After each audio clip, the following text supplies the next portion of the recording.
Kristen Smith with the JasmineBrand.com here with the beautiful Charli Baltimore. How you doing? I'm great. It's hot as hell, but It I'm is great. super hot. You are slaying the fashion game as usual. Thank you. So look, tell me a little bit about, first of all, I want to congratulate you on your BET nomination. How did that feel? It felt great because it was just a mixtape. You know, I haven't even put out the album yet, and it's a new label. Me and my partner co-own the label together, so it's a great feeling. Tell me a little bit about your music. Like, what can we expect next? It's better than the Hard to Kill mixtape. Better than what I just got nominated for. So I'm excited. Exactly. You think you'll put out an album soon, maybe? Yes, before the end of the year. That's what's up. Yeah. So recently we saw that you took a picture with Faith Evans. We know that back in the day there was some rumored beef because of your relationship or possible relationship with Biggie. How's your relationship with Faith now, and what do you have to say about that? It's all over. Sweetheart. He was a sweetheart. We never had any beef. It's just, you know, people misconstrue things and make things what they want to make it. But she's an absolute sweetheart. That's what's up. Speaking about people misconstruing things, how would you say your relationship is like with Little Kim? Is there any beef there, any kind of bad blood, or is that kind of a thing of the past as well? As far as I'm concerned, it's a thing of the past. You know what I'm saying? Like, I don't have beef with anybody, especially if I'm not paying any attention, you know?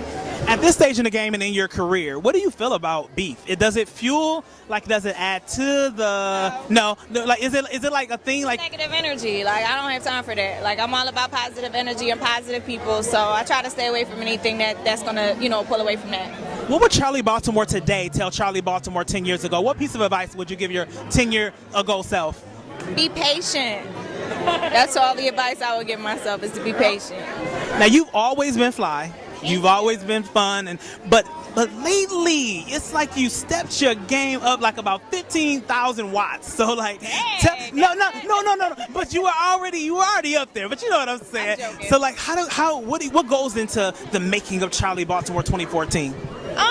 You know, it's not really like a whole big brain thing that I have going on. It's just, you know, sometimes I wake up and I feel one way, and that's just what it is. I try not to make things too complicated. So if it comes out good, it comes out good. If it doesn't, it doesn't. You know what I mean? I feel like sometimes the less effort you put in, the better it turns out. So I understand that. Let me ask you a couple more questions, general questions. If you could ask God one question and get an answer on it, what would you ask him? Why I couldn't be patient 10 years ago. I think you know the answer to that one now. With experience comes great. I mean, with you know, experience and age comes great knowledge. So, what's one of the biggest lessons that you learned about relationships and about yourself as it relates to relationships? All relationships, personal relationships, what kind of personal relationships, like you and your exes. Wow, ask me that question again.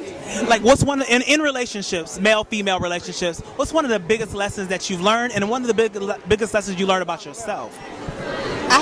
I have no filter, so I just say anything. I'm a Leo. I can't help it. So I'm still learning that as I go along. I think if I had a better filter and I knew how to present things a little better instead of just being so blunt, it might work a little better, because men have such delicate egos. So true that. I gotta admit to that. Well, thank you so much for talking to us here at the JasmineBrand.com. We appreciate it. Thank you.